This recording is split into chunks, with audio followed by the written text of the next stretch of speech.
में पुरोहितों के सामूहिक मंच केदार सभा और अन्य सभी पुरोहित गणों के इस खुलासे के बाद कि वहाँ पर जो लगी 3 महीने 4 महीने पहले जो सोने की परतें हैं जिससे सभा मंडित को स्वर्ण मंडित किया गया, वो परतें सोना छोड़कर तांबा दिख रहा है, पीतल दिख रहा है। इस शंका पर जो कि सोशल मीडिया के माध्यम से हम सबको भी दिख रहा है, उस पर कांग्रेस पार्टी ने कुछ सवाल सरकार से किए हैं। और हमारा ये प्रश्न है कि नंबर 1 बात मैंने विस्तृत तो आपको बता दिया कि मेरे साथ जब मैं अध्यक्ष था तब क्या क्या बातें हुई, और उसके आधार पर मुझे भी ये शंका है कि केदारनाथ में अभी जो प्रकरण सोने का है, जो सोना लगा है, वो वास्तव में सोना है और है या नहीं है या कितना है। इसके लिए एक सरकार विशेष SIT का गठन करे। हमारे कुछ प्रश्न हैं और हमारे जैसे तमाम उन लोगों के जो धर्म में विश्वास करते हैं, उस परमेश्वर में विश्वास करते हैं, उन तमाम लोगों के प्रश्न हैं जिन प्रश्नों का उत्तर मिलना उत्तराखंडियत के लिए और उत्तराखंड के आम लोगों पर पूरे विश्व के लोगों का विश्वास बना रहे, उसके लिए आवश्यक है उन प्रश्नों का उत्तर मिलना। तो हमने कुछ प्रश्न किए, जिसमें से पहला प्रश्न ये है कि मंदिर समिति ने जो पहले 230 किलो का प्रचार किया कि 230 किलो सोने से काम किया जा रहा है और अब 23 किलो बताया, तो एक शून्य मतलब ये एक शून्य कैसे कम हो गया, इसका मंदिर समिति जवाब दे। उन्होंने पहले 230 किलो के प्रचार को खंडित क्यों नहीं किया, उसका खंडन क्यों नहीं किया कि 230 किलो नहीं है, सिर्फ 23 किलो है। नंबर 1 बात। नंबर 2 बात, चूँकि मंदिर समिति ने उस सोने को सोना मलबा के रूप में अपने स्टॉक रजिस्टर में अंकित किया है, दर्ज किया है। उन्होंने किस आधार पर उस सोने को अपने स्टॉक रजिस्टर में अंकित किया, जबकि उनको सोना न तो दिया गया, उनका कहना है कि वो तो सीधा उस दानदाता ने स्वयं ही उसका काम किया, स्वयं लगाया। तो जब उनको नहीं दिया गया तो उन्होंने कैसे आश्वस्त हैं कि वो 23 किलो सोना था और किस क्वालिटी का था, वो 24 कैरेट का था, 22 कैरेट का था या निम्नतम कैरेट का था, कितने कैरेट का था, वो कैसे उन्हें पता चला।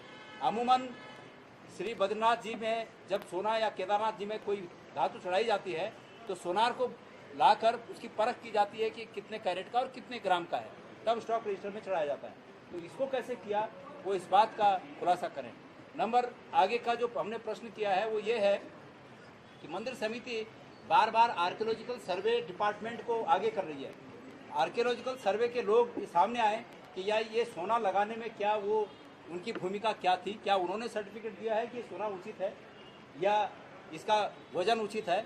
ये तमाम प्रश्न हैं। आज इस रूप में पूरे लोग जो उत्तराखंड के लोगों पर विश्वास रखते हैं, मैंने एक अपनी कहानी बताई कि किस प्रकार से एक व्यक्ति ने मुझे ये कहा कि आप अगर विधायक होकर लाइन में लगे हो तो आप उत्तराखंड से होंगे।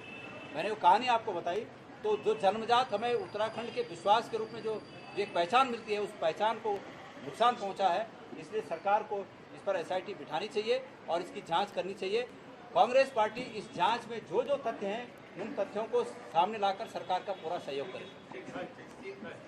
और इस समय भाजपा के स्पोक्स पर्सन के तौर पर बात कर रही BKGC से ये सवाल करना चाहता हूँ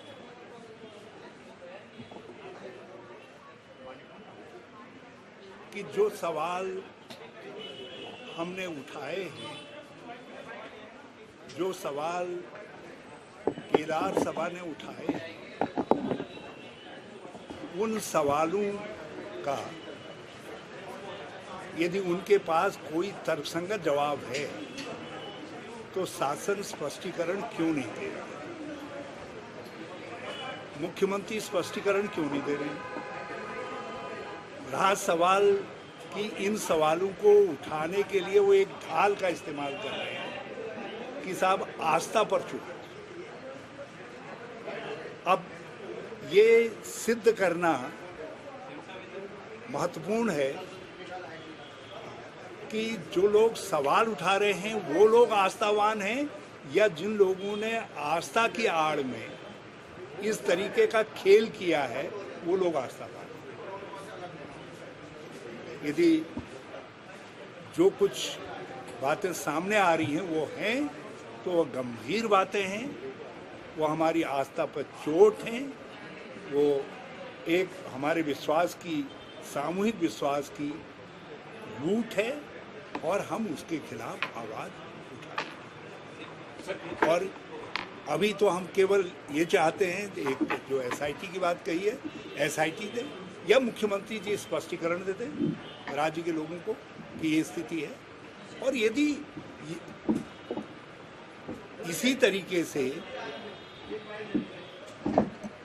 जो भी सवाल करेगा, मान लिया कहीं कोई ठेकेदारी में कम गड़बड़ हो रही है, बहुत सारे ठेकेदारी के काम हो रहे हैं बद्रीनाथ केदारनाथ में, दूसरी जगह जो है, यदि उन पर सवाल करेंगे तो इसका मतलब हो गया बद्रीनाथ जी पर सवाल उठा दिया। केदारनाथ जी में बहुत सारे काम हो रहे हैं, उन पर सवाल कोई उठाएगा, कोई मीडिया वाला उठाएगा तो कल क्या वो आस्था पर सवाल उठाएगा, आस्था पर चोट करेगा? तो यह आस्था की आड़ ले करके हम किसी तरीके की गड़बड़ घोटाले बर्दाश्त नहीं करेंगे, लूट बर्दाश्त नहीं करेंगे।